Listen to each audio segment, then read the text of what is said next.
الشمس ومعها كوكب الحظ الأكبر اللي هو كوكب المشتري قاعدين ومتربعين في برج الأسد.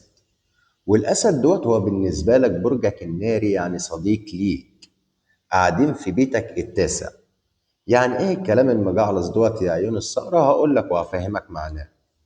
معناه إن مولود برج القوس هيكون عنده من يوم 9 ليوم 20 أغسطس رزق وسفر ونجاح في الدراسة والعاطفة. يعني بمعنى أصح أنت لو مستني ورق سفر أو فيزا أو عاوز تطلع مصيف تفصل فيه اليومين دمت، فالفترة ديت هي أقوى فترة ليك على الإطلاق. كمان لو معاليك بتدرس أو داخل على امتحان كلية فحب أطمنك هنا بالنجاح.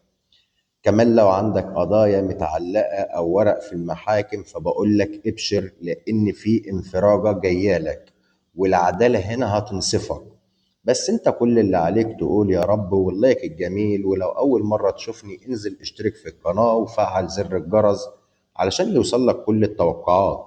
وكمان لو عندك سؤال معين تقدر تدخل عندي على لايف التيك توك، وبسيب لك لينك صفحة التيك توك في البايو. ولو حابب قراءة مدفوعة فهتلاقي رقم الواتساب قدامك على الشاشة. هنا بقى علم معايا بالقلم الأحمر كده على يوم 12 أغسطس، لأن اليوم دوت هو فيه ولادة هلال جديد في برج الأسد.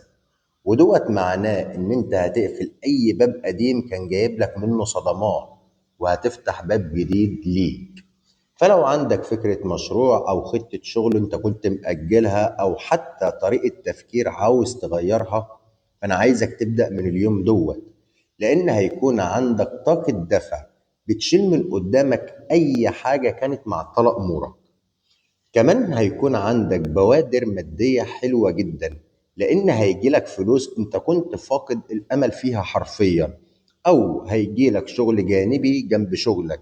فابشر وادعي لعلها تكون استجابة خير، استجابة ليك.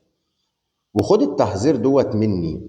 كوكب المريخ بيتحرك في بيتك السابع، ودوت بيضغط عليك في المصاريف من يوم 11 أغسطس. يعني بمعنى أصح خلي مصاريفك تمشيها بحرز. مولود القوس من يوم 15 أغسطس أنت عندك طاقة المشاعر هتكون في السماء. يعني لو في خصام بينك وبين الحبيب أو بينك وبين الشريك فدوت هيكون وقت معاتبة من الحبيب ومبادرة منه، لأن طاقة المشاعر عندك بتعمل سيطرة تامة على الحبيب. وأتمنى يعني إن يكون مفيش خصام ما بينكم والأمور تكون ماشية معاكم على خير. وخلي بالك لأن الفترة ديت برضك أنت خلقك هيكون ضيق، يعني حاول إنك تبعد عن أي حاجة ممكن تديك طاقة سلبية، لأن الفترة ديت بيكون كوكب المريخ في بيت الشراكات عندك، ودوت بيخليك مندفع جدا جدا جدا.